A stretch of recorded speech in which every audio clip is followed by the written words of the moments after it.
오늘 본문인 사도행전 28장 담대하게 거침없이 가르치더라. 이 헬라어가 진행형입니다. 계속해서 지금도 예수 그리스도에 대하여, 예수님에 관한 모든 것, 하나님 나라에 대하여 담대하게 거침없이 가르치더라. 진행형입니다. 사도행전은요, 지금도 진행 중입니다. 그러니까 우리는 사도행전 29장을 쓰고 있는 겁니다. 내 삶이 그런 거예요. 원튼 원치 않든 우리의 모든 삶은 사도행전 29장입니다. 그런데 하나님 원하는 사도행전 29장의 주인공이 되려면 어떻게 해야 되나? 우리에게 사명이 있고 사명이 하나님 역사를 이룬다라는 것을 믿어야 합니다. 나에게 사명이 있어요. 그 사명 감당할 때 하나님의 역사가 이루어진다는 겁니다. 오늘 16절 보면요, 우리가 로마에 들어가니 바울을 포함한 그 배에 탔던 276명이 드디어 목숨 건지고 로마에 도착했습니다. 바울 원하던 로마에 도착했습니다. 그런데 그 과정이 바울이 원하던 것과 다릅니다. 바울이 생각했던 때보다 3년이 지났고 자유의 몸도 아닌 죄수의 몸으로, 그리고 순탄하고 좋은 평탄한 길이 아닌 천신만고 끝에 유라굴로 광풍을 만나 죽을 뻔하는 고생길로 로마에 도착한 겁니다. 그러니까 오늘 본문이 있기 전에 바울은요, 먼저 예루살렘에 갑니다. 예루살렘에 가면 위험해. 예언을 들었지만 그는 사랑하는 동족 유대인들에게 복음을 전하지 않을 수 없습니다. 복음 전하다 그는 체포됩니다. 바울은 유대인의 고소가 맞지 않아요. 그래서 증명했지만 안 됩니다. 그래서 황제에게 항소합니다. 그래서 재판받기 위하여 지금 바울은 로마로 가는 겁니다. 바울이 죄수 신분이지요. 손과 발에 착고가 묶인 채 목선에 몸을 맡기고 마지막 선교지를 향한 먼 길을 떠납니다.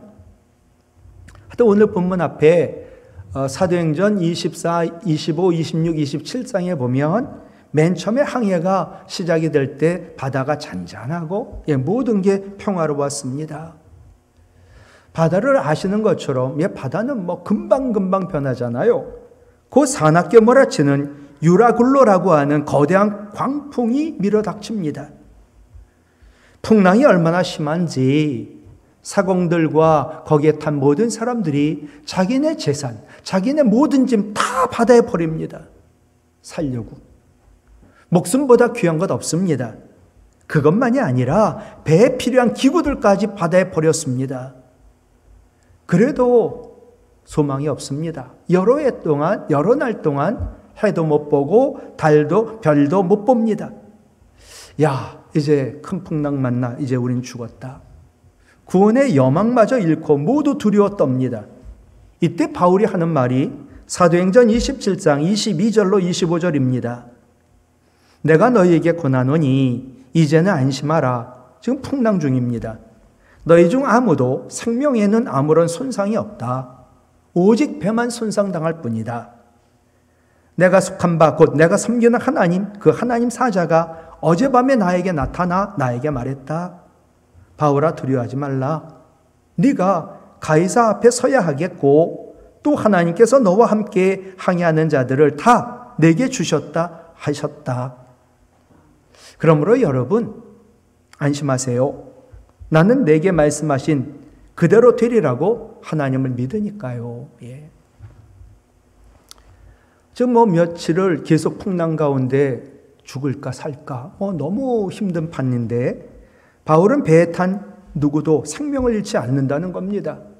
그러면서 그 이유가 자신이 로마에 가가지고 가이사 황제 앞에 서야 되기 때문이라고, 증언해야 되기 때문이라고. 여러분 지금 풍랑이 일고 사냐 죽느냐 너무나 두려운 상황에 이 말이 이해가 됩니까? 납득이 됩니까?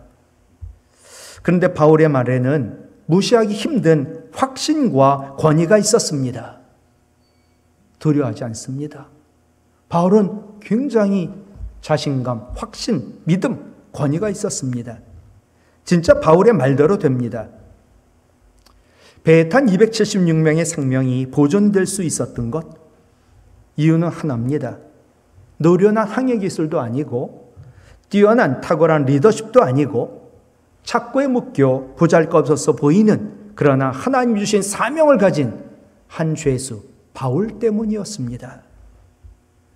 이 바울이 드디어 이제 로마로 왔습니다. 오늘 보면 16절 하반절이에요. 로마에 도착한 바울에게는 자기를 지키는 한 군인과 함께 따로 있게 허락하더라. 지금 바울이 가이사에게 재판받으려고 왔거든요. 그러니까 죄수입니다. 그런데 그를 얼마나 자유를 그래도 허용했는지 지키는 군인 하나와 따로 있게 허락했습니다. 여러분 아시는 것처럼 바울은요, 그냥 만나면 복음 전하는 겁니다.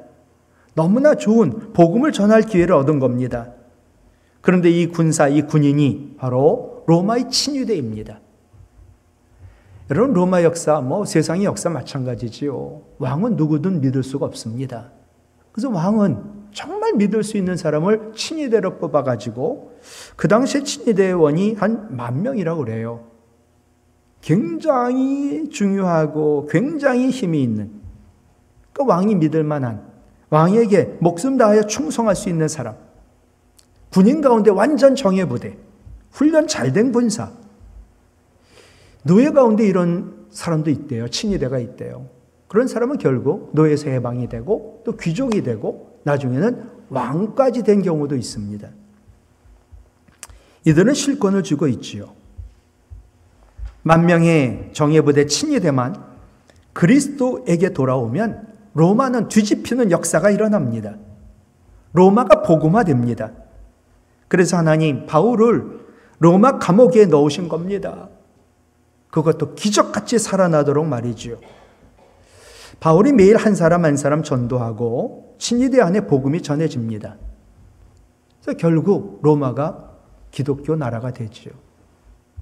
그래서 후에 바울은 빌립보서 1장 12절에 형제들아 내가 당한 일이 도리어 복음 전파의 진전이 된 줄을 너희가 알기를 원하노라.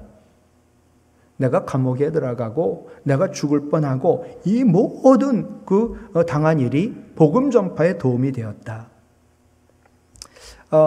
바울 사망 후 200년 후 로마 제국이 기독교 국가가 되는 놀라운 역사가 일어납니다. 그 처음이 친위대부터 복음 전한 것이고 그것이 얼마나 복음 전파 속도가 빨랐는지, 로마 제국이 기독교 국가 되는 놀라운 역사가 일어나고 기독교인들을 잡아 죽였던 로마 한복판에 베드로 성당과 바울 성당이 세워집니다. 참으로 놀랍습니다. 하나님의 섭리는 말이지요. 그런데 사명을 가지고 로마에 간 사도 바울, 오늘 본문 다음 17절을 보세요. 로마에 도착한 사흘 후 바울이 유대인 중에 높은 사람을 청했습니다. 왜 그들을 청했을까요? 유대인의 높은 사람들, 그들에게 예수 믿고 구원받으라고. 바울은 자나깨나 자기의 동족인 유대인들이 예수 믿고 구원받기를 원했습니다. 민족을 사랑한대요. 사랑이 무엇입니까? 정말 민족이든 누구든 사랑한다는 것은 그 사람을 예수 믿고 구원받게 하는 것입니다. 여러분 부모님 사랑하시나요? 여러분 자녀를 사랑하나요? 여러분 누구를 제일 사랑하나요? 그들을 사랑하는 게 뭐예요? 그들을 예수 믿고 구원받게 하는 겁니다. 하나님은 하나님 주신 사명으로 불타는 한 사람을 위하여 소망 없고 구원이 끊어진 배라 할지라도 버리지 아니하시고 그 배에 탄 모든 사람 생명까지도 보존하여 주시고 회복시켜 주십니다. 하나님 우리에게 사명 주셨어요. 하나님 주신 이 사명이 우리가 감당할 때 하나님의 귀한 역사를 이루게 합니다. 하나님께서 나 때문에 우리 가정을, 우리 교회를, 우리 나라를 살리시는 땅끝까지 복음 전하는 사명자들 되시기를 주님의 이름으로 부탁을 드립니다. 두 번째로요, 사도행전 29장의 주인공 되려면 하나님 섭리 믿어야 합니다. 나에게 이루어지는 모든 것 하나님 섭니다. 그 그거 믿고 담대하게 복음 전해야 합니다. 바울이 주 예수의 몸으로 로마에 와 또 감옥 생활합니다. 그 전에 바울은 가이사라에서도 2년 감옥살이 했습니다. 이때 로마 가는 게 참 힘든 것 같아요. 그래서 바울은 재판 도중에 로마 황제 가이사에게 상소를 합니다. 그래서 지금 로마에 죄수의 몸으로 로마에 왔습니다. 근데 가이사라 때처럼 또 이 로마에서도 재판 기다리는데 2년입니다. 그러나 바울의 마음이 가이사라 감옥에 있을 때와는 옛날 같지 않습니다. 이유는 이 로마에 도착하는 과정에 죽을 뻔했습니다. 아니, 죽은 거와 같은 목숨입니다. 그런데 하나님 은혜로 그가 목숨 건지고 구원받았기 때문에 지금 감옥에서 기다리는 거 무료하지도 않고 고통스럽지도 않습니다. 하나님 섭리로 이렇게 된 거니까 나는 내게 맡겨진 사명을 감당하면 되니까 그때 이루어지는 열매와 역사는 하나님 책임질 거니까. 로마 정부도 그래요. 만약에 바울이 이 죄수 신분으로 편안한 길 왔다고 한다면 바울을 하나님 사람으로 여기지도 않고 그에게 이런 특혜를 베풀지 않았을 겁니다. 그런데 로마에 도착했지요. 배에 탔던 그 권력자 백부장, 군인들, 선장, 선주, 부자들 이들이 풍랑 중에 바울과 함께 하신 하나님을 이야기하고 또 하나님의 놀라운 역사가 나타난 것을 보고합니다. 와, 세상의 백부장과 군인들이 이 바울에 대하여 이야기를 하고 하나님 역사에 대하여 이야기를 하는 겁니다. 그래서 바울은 위험하지 않은 죄수로 인정을 받고 완전히 특별 호의를 받아 2년 동안 집에서 친일에 한 사람 지키는 가운데 많은 사람을 청하여 영접할 수 있고 그들에게 담대하게 복음 증거할 수 있었습니다. 바울은 환난 또한 하나님 섭리임을 믿었고 또 그 하나님 섭리를 환난을 통하여 더욱 믿게 되었습니다. 오늘 본문 당시 황제가 네로인데요. 네론이 상권을 쥐고 있습니다. 그래서 중요한 죄수들 네로가 직접 친히 재판합니다. 그래서 기록에 보면 죄수가 재판받기 위하여 몇 년 동안 감옥에 있었다라는 기록이 있는데 바울도 마찬가지로 기다리다 2년 동안 기다립니다. 그러나 하나님 섭리를 믿는 믿음의 사람 바울. 이제는 내가 왜 이런 처지에 있지? 왜 내가 복음 전하려고 왔는데 왜 내가 이 모양이야? 이런 생각 안 한 거예요. 자유 얻은 것도 아니고요. 자기가 원하던 좋은 환경도 아니고요. 기다리는 거예요. 기다림의 의미가 뭐야? 그거 생각하지 않죠. 기다리는 시간 헛되이 보내지 않습니다. 하나님이 마련한 이 환경이니까. 거기에서 그는 자기가 할 일인 사명, 복음을 전합니다. 여러분 하나님 섭리를 믿으세요? 하나님 섭리를 믿는 사람은요. 고난 가운데도 세상 사람과 전혀 다릅니다. 우리 주님 말할 것도 없고 성경에 예를 든다면 요셉입니다. 요셉 부잣집 아들이고요. 완전히 족장이 없는 옷을 입었던 그런 진짜 사랑받는 아이. 근데 형들이 그를 미워해 노예로 팔아버렸고 결국 요셉은 애굽의 총리가 됩니다. 애굽 총리가 된 요셉 앞에 요셉을 판 형들이 양식을 구하려고 기근이 들었거든요. 그래서 양식 구하려고 애굽에 와서 이제 드디어 요셉 앞에 나타났습니다. 요셉이 형들을 만났을 때 요셉이 말한 거 우리 잘 아는 창세기 45장 5절 말씀이에요. 같이 읽을까요? 당신들이 나를 이것에 팔았다고 해서 근심하지 마소서, 한탄하지 마소서. 하나님의 생명을 구원하시려고 나를 당신들보다 먼저 보내셨나이다. 아멘. 지금 애굽 총리가 된 요셉을 보니 형들이 이제 죽었습니다. 야, 이제 우린 죽었다. 근데 한다는 소리죠. 자기에게 이해가 안 되는 고난이 있었지만 이 고난을 하나님 섭리라고 하는 거예요. 하나님 섭리를 이처럼 잘 표현한 성경 구절이 있을까? 그런데 이런 고백을 한 믿음이 뒤에 나오는 창세기 45장 7절이에요. 같이 읽어요.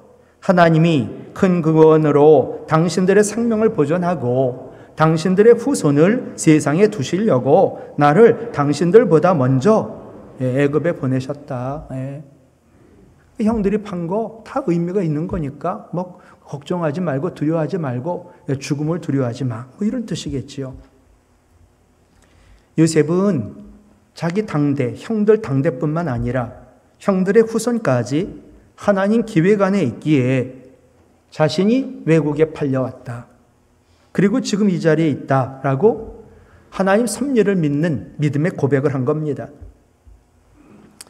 여러분, 우리가 사는 하루하루 아니면 나에게 있는 사건 하나하나 낱개가 쓰디쓰고 안 좋은 고난이라 할지라도 나를 사랑하고 내가 사랑하는 하나님은 그 모든 것을 합하여 역사를 이루고 선으로 이루실 수 있는 분이심을 믿으시기를 바랍니다. 그러니까 나에게 지금 어려움이 있어요. 고난이 있어요. 아픔이 있어요. 이해 안 되는 일이 있어요. 이것 또한 선하신 하나님의 섭리라고 믿고 그래야 우리가 방황하지 않고 요셉처럼 종살이해도 감옥살이해도 그곳에서 신앙 지키고 최선을 다할 수 있습니다. 요셉이 노예로 산 지가 몇 년 되거든요. 요셉이 살았던 노예 생활의 하루하루 그게 모여가지고 억울하게 감옥 들어간 한날 한날이 모여가지고 그가 꿈을 이루었는데 맨 처음에 노예로 팔려온 첫날 어땠을까요? 이게 도대체 말이 되냐? 아마 모든 거 포기하고 원망하고 싶었을 겁니다. 노예 생활 하루하루, 감옥 생활 하루하루 하나님 섭리 가운데 있다. 꽃 같은 날이다. 믿었지요. 그리고 종살이, 감옥살이 매일 최선을 다했지요. 믿음의 향기 팔지도 잃지도 않았지요. 결국 꿈이 이루어지는 역사적인 날을 맞이했지요. 그게 하나님 섭리를 믿는 믿음의 사람들에게 일어나는 앞으로의 일입니다. 집사람하고 전에 퍼즐을 가지고 1000피스 되는 퍼즐 가지고 명화를 갖다 맞춘 적이 있어요. 며칠이 걸렸어요. 며칠. 굉장히 어렵더라고요. 포기할까. 근데 맞추고 나니까 진짜 명화가 나오더라고요. 레오나르도 다빈치 모나리자 그 그림을 찍은 다음에 100피스로 퍼즐을 조각을 만들어 가지고 땅에다 다 펼쳐놨어요. 이걸 어떻게 맞히지? 완성된 모나리자 그림이야. 이걸 본 사람은 그래도 맞히려고 하는 마음이 있을 거예요. 근데 모르는 사람 보고 이거 완성하면 무엇인가 그림이 나와. 그렇게 얘기하지 않은 사람들. 흩어져 있는 퍼즐 한 조각 한 조각이 소중합니다. 이거 맞히면 큰 상이 있다는 거예요. 하나하나 너무 소중하니까 맞춰봤어요. 결국 어느 날 명화가 완성이 되더라고요.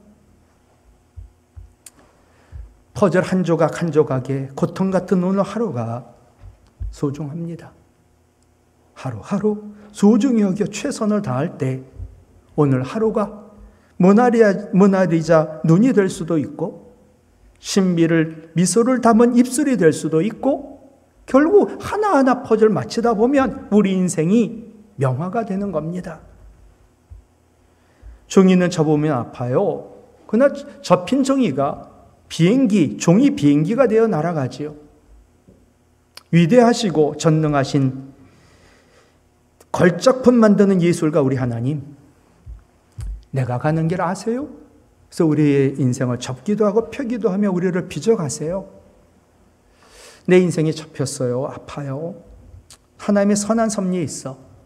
그러니 내가 그게 종살이든 감옥살이든 하나님 섭리 안에 있으니까 내가 최선 다해 신앙 지키고 내가 사명 감당할 거야. 그게 바로 믿음입니다. 하나님 섭리 믿는 사람 사명 감당해야 합니다. 여러분은 지금까지 나로 인해 믿은 사람이 있나요? 그 사람이 몇 사람이나 되나요? 예수 잘 믿는다는 게 무엇일까요? 지난주 설교처럼 사람들 얘기합니다. 예수쟁이들 진짜 잘 알고 바르다고 옳다고. 여러분 그러나 세상 사람들도 옳아요. 근데 옳은데 내가 옳아가지고 늘 이제 내 잣대 율법을 가지고 남을 비판하는 거예요.